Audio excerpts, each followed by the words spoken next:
Chào các bạn, khi mà bạn dọn vào một căn hộ nhỏ quá thì bạn sẽ có thể có cảm giác ngại, nhưng mà bạn không cần phải chán nản, bởi vì bạn có thể thiết kế lại căn hộ để mà nó được tiện nghi hơn và thông minh hơn. Hôm nay mình sẽ chia sẻ với bạn 6 cái tip để mà bạn có thể thiết kế lại căn hộ thông minh hơn và tiện nghi hơn. Và có một điều mình sẽ bật mí với bạn, một bí mật nha, là để bạn có thể làm sao thay đổi để mà cho thuê được nhiều người hơn và được giá cao hơn. Mình kinh doanh bất động sản được 7 năm và cũng là Superhost trên Airbnb được hơn 3 năm. Mình có thể đi Nhật hoặc là đi Việt Nam, đi chơi bất cứ lúc nào, và thường nhiều khi đi mấy tháng liền luôn, nhưng mà vẫn đi được, bởi vì nhờ vào cái kinh doanh nhà cửa và kinh doanh ở trên mạng. Mình nói nhiều về cách kiếm tiền trong những mảng này. Bạn subscribe và nhấn chuông để tiếp tục theo dõi nha.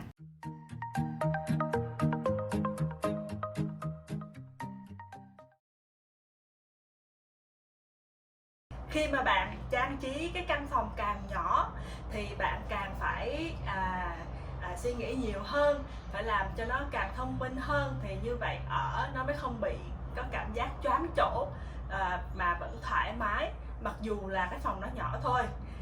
Thì mình hôm nay muốn giới thiệu với bạn 3 điều để mà trang trí cái phòng ngủ nhỏ. Điều thứ nhất là lựa chọn giường bàn tủ, đúng không? Thì cái giường này là queen size, mình muốn ở một cái giường thoải mái, mình chọn cái kích cỡ tương đối twin size. Giường đơn thì nó nhỏ quá, mà king size thì là quá lớn, mình chọn cái queen. Thì ở Việt Nam mình là giường queen, nhưng mình nghĩ là 1m6 á. Thì cái giường này nhìn thì cũng bình thường thôi, nhưng mà thật ra nó là giường tủ, giường Murphy bed. Thì bạn có thể đây nó lên nè, rồi bạn kéo cái chân úp vô, rồi bạn có thể đẩy lên thì nó giống như nó thành cái tủ.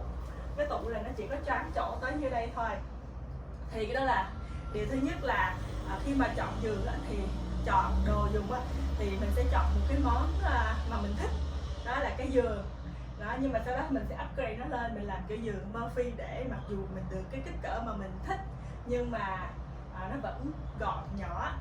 Rồi khi mà mình có một cái món đầu tiên mà mình rất thích rồi, thì những cái món tiếp theo mình sẽ trang trí dựa theo cái món đầu tiên. Thì ở đây mình thích cái phong cách natural, trắng, rồi light and airy. Cái phong cách này hơi kiểu biển một tí xíu. Thì sau khi mình chọn cái giường rồi thì mình sẽ đo khắp xung quanh cái phòng, để mà mình lựa những cái đồ khác. Thì mình muốn có một cái bàn để làm việc đó, thì mình chọn cái bàn này, mình lựa mua cái này trên Amazon nè, nhưng mà vừa đúng cái kích cỡ luôn. Nếu mà bạn thấy ở đây họ chưa có được nửa cm, bên này thì họ khoảng chừng nửa cm, tức là nó rất là sát nhau luôn. Rồi cái đó là điểm thứ nhất. Điểm thứ hai là những cái đồ dùng sau sẽ kiếm những cái cách nào đó để mà nó càng tiết kiệm không gian mà vẫn tiện dùng cho mình thì càng tốt. Thì thay vì để tivi ở dưới cái TV stand để dưới đất hay là như thế nào đó để trên kệ, thì mình quyết định là treo lên trên tường. Mà treo lên tường thì bạn có thể xoay tới xoay lui để mà gặp cái độ mà bạn thích. Thì cái này mình cũng có thể đẩy ra kéo vô được luôn. Thì đó là điểm thứ hai. Rồi cái điểm thứ ba không có kém và quan trọng, để làm cho cái căn phòng của mình nó có cảm giác bự hơn, tức là mình phải dùng rất là nhiều mirror. Thì bạn thấy đây mình có một cái nè, hai cái nè, ở đây là 3 cái mirror nữa, vừa để trang trí mà vừa để làm cho cái cảm giác cái phòng nó sẽ bự ra hơn. Và khi mà mình dùng cái màu sắc thì mình cũng dùng một cái màu nhạt thôi, tại vì màu nhạt thì sẽ làm cho cái phòng nó bự hơn, màu tối thì sẽ làm cho cái cảm giác là nó nhỏ hơn. Các bạn có thấy được không, là mặc dù là cái tường này màu xanh, nhưng mà ở trên trần mình vẫn để màu trắng, thì để sẽ cảm thấy là cái trần nó cao hơn lên. Rồi một cái bonus tip cho bạn là những cái đồ dụng khác mình cũng đã suy nghĩ tới, ví dụ như là mình có máy lạnh để gắn ở trên cửa sổ để nó thoải mái hơn, và đèn thì cũng đủ. Trong này có một cái, hai cái, ba cái, đúng không? Đây vừa có quạt trần nữa, cho nên là độ sáng là đủ nè, độ mát cũng đủ nè, cửa sổ thì cũng tương đối bự rồi, cho nên là ban ngày sẽ có nhiều ánh sáng ban ngày. Rồi khi những cái đồ dùng khác thì đồ dùng mà càng thông minh thì sẽ càng tốt, mà dĩ nhiên là cái tiền thì nó cũng không có chênh lệch bao nhiêu, thì cũng chỉ là do mình nghĩ tới rồi mình đi lựa thôi. Thì giống như cái đèn này đó, là nó vừa là một cái đèn bàn, nhưng mà mình vừa có thể dùng nó giống như là một cái đèn ngủ, cái nightstand. Và đây nó có cái USB luôn, hơi xa thì bạn khó thấy, nhưng mà nó có cái USB slot để mà mình có thể gắn điện bên chạc điện thoại hoặc là chạc tablet. Rồi cái TV này là Smart TV, cho nên là nó có built-in Roku ở bên trong, thì mình có thể coi Netflix hoặc là mình có thể stream từ điện thoại của mình hoặc là stream từ computer lên trên. Đây là một cái phòng ngủ nhỏ thứ hai. Cái này nó hơi dài hơn là cái phòng kia, nhưng mà cái kiểu cách trang trí ở đây thì mình ở đây mình muốn ngủ được nhiều người hơn, có thể là để cho mấy đứa nhỏ nó ngủ, hoặc là có thể người lớn thì ngủ cũng được, cho nên là quyết định là chọn cái giường tầng bunk bed. Một cái giường, mỗi một cái giường này là twin size, khoảng chừng 1m2 ở Việt Nam mình đó, thì một cái hai cái đây có cầu thang đi lên. Nhưng mà cái giường này nó cũng hay là bởi vì khi mà nếu mà bạn muốn có hai cái giường đơn thay vì một cái giường tầng, thì bạn có thể tháo cái này ra để mà bạn có được hai cái giường đơn. Và giống như cái thang này thì mình có thể mang đi cất đi, mình có thể để dưới gầm giường. Cái này thì mình lấy ra rồi, nhưng mà ở dưới này đó bạn có thể làm một cái ngăn kéo nữa, gọi là cái trundle, bỏ cái nệm vô, thì khi mà bạn kéo ra thì người ta có thể ngủ được thêm một người ở dưới này nữa. Thì cái đó là cái cách mà mình thứ nhất là mình chọn cái đồ dùng trong nhà ha. Và cái phòng này cũng không có thiếu tiện nghi, ví dụ ngay cả cái nightstand thì mình cũng dùng cái loại mà nó đỡ cồng kềnh, nó nhìn nó sẽ thanh mảnh hơn. Và nếu mà người ta muốn thay đổi chuyện thì người ta có thể thay chuyển như vậy ha. Rồi cái nightstand này giống như cái bonus tip lúc mà mình nói đó, ở ngoài đây nó có tới 2 cái USB port lận, rồi nó có 2 cái chỗ ổ cắm điện để bạn có thể nhiên là cắm đèn ngủ nè, rồi bạn có thể cắm điện để charge phone hay là charge những cái thứ khác. Rồi ở đây là mình là chung cư, cho nên là ở ngoài này đi ra cái hành lang của chung cư, cho nên là họ không có để cho mình gắn cái máy lạnh ở trên cửa sổ, họ không chịu. Thì mình quyết định nóng quá chịu không nổi, cho nên nó lại để một cái máy lạnh đứng, cái portable AC để trong nhà. Và dĩ nhiên là cũng không có làm thiếu những cái khác. Mình cũng đã suy nghĩ tới giống như ánh sáng, đúng không? Thì cái phòng này có 1 cái đèn, 2 cái đèn, 3 cái đèn. Rồi về những cái đồ dùng nhỏ đó thì muốn có chỗ ngồi, nhưng mà dĩ nhiên là mình cũng không có thể để cái ghế salon hay là cái gì nó quá bự được, cho nên là quyết định là chọn để một cái chỗ ngồi nhỏ nhỏ dễ thương thôi. Nhưng mà mình là để màu sắc, ví dụ như bên này là mình để nhã nhặn theo cái kiểu biển, vẫn là phong cách biển. Nhưng mà cái này đó mình chọn cái màu đỏ với lại cái màu vàng để mà nó nổi lên, nó pop lên. Rồi mình sẽ dẫn bạn đi coi cái giường ngủ em bé nha, cái crib nha. Giống như cái bí quyết thứ hai mà mình nói với bạn là khi mà mình chọn đồ dùng thì mình sẽ chọn nó vừa sát nhau luôn. Thì ở đây mình có cái củi cho em bé nè, và cái củi này nó sát vô cái giường tầng này luôn, thì mình phải đo kích cỡ rất là kỹ. Và mình cũng chọn cái loại nồi củi mà nó có thể có nhiều chức năng hơn. Thì cái phần này, thật ra cái phần tủ này đó, nếu mà bạn không muốn thì bạn có thể tháo ra, thì chỉ giữ cái củi là từ đây thôi, cái phần tủ này tháo ra. Nhưng mà thật ra giữ lại thì cũng tốt, bởi vì khi mà bạn không có để cho em bé thay tã hay gì nữa thì bạn có thể để những cái đồ dụng cụ khác của bạn, hoặc là con nó lớn lên thì có thể dùng để những cái khác. Rồi cái miếng ở ngoài này nè, bạn có thể tháo bỏ cái miếng này ra thôi, đó, để ví dụ như là con của bạn nó lớn khoảng chừng 3-4 tuổi dễ tự ngủ trên giường, đúng không, thì nó vẫn vừa vô cái chiều của cái giường này, nhưng mà nó muốn đi ra đi vô cho dễ thì mình có thể tháo cái này ra. Thì lúc đó bạn có thể gắn một cái reo thấp xuống vậy để nó ngủ nó không rớt ra. Còn nếu mà bạn không có sợ tại cái này cũng thấp á, thì tháo nó ra luôn cũng ok. Đó, thì sau này nó lớn rồi, nó không có cần dùng cái giường này nữa thì nó có thể làm chỗ ngồi. Thì giống như khi mà tháo cái này ra rồi á, thì nó sẽ thành giống như một cái ghế sofa, nó hơi thấp một tí xíu nhưng mà nó cũng là cái ghế sofa. Nhưng mà ở đây đó, tại vì cái này mình để là cái mức thấp nhất mà đây nó có 3 mức là, thì bạn để mức cao thì nó lên tới đây thì lúc đó là bạn lại có chỗ ngồi giống như cái sofa cỡ bình thường vậy đó. Rồi ở dưới này cũng có chỗ để mà mua storage để bạn có thể để đồ nữa, đúng không? Và một cái điều không biết bạn có nhớ không, là bao giờ mình cũng có tấm gương.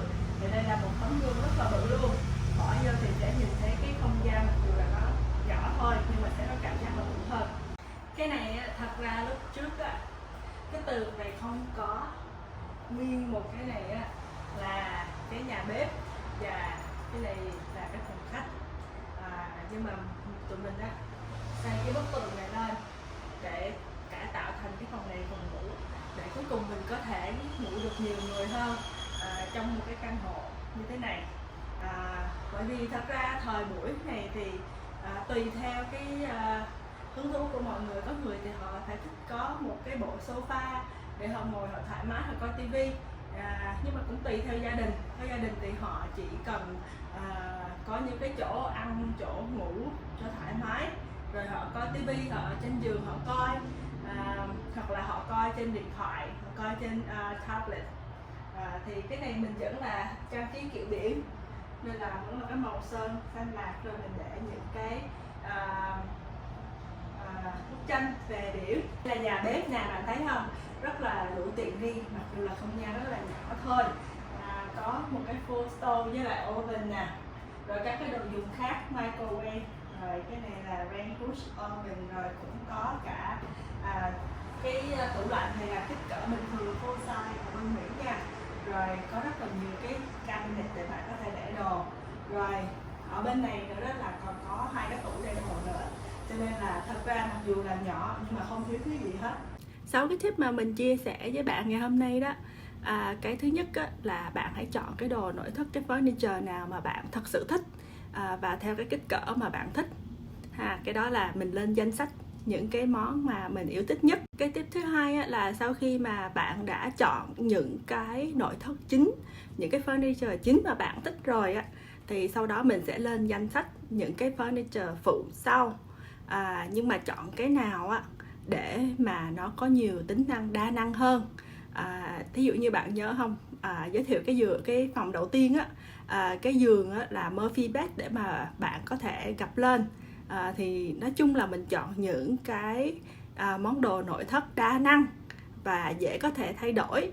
Còn ví dụ như ở cái phòng ngủ thứ hai đó là chọn cái củi cho em bé, nhưng mà cái củi đó sau này mình có thể sửa lại để mà nó thành cái chỗ ghế ngồi.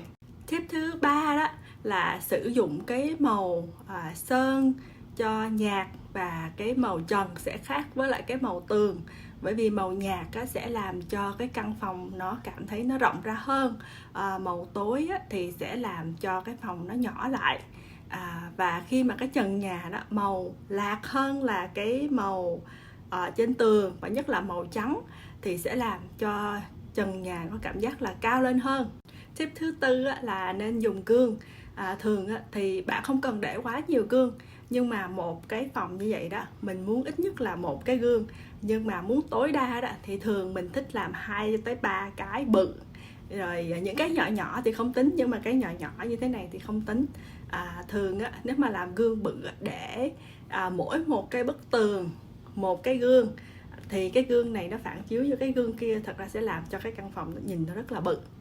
Tip thứ 5 là mình sẽ cấu hình lại, reconfigure cái căn hộ đó. Bạn nhớ không, trong cái căn hộ đó lúc đầu là nó chỉ có một phòng ngủ thôi, nhưng mà sau đó tụi mình xây một cái tường, rồi xong rồi để thêm cái cửa, cho nên là ngăn cái nhà bếp ra và cái tạo lên một cái phòng ngủ thứ hai. Thì mặc dù như vậy đó, bạn sẽ mất đi phòng khách, nhưng mà bạn có được thêm một phòng ngủ khác. Và cái điều này là một cái bí mật mà mình muốn chia sẻ với bạn.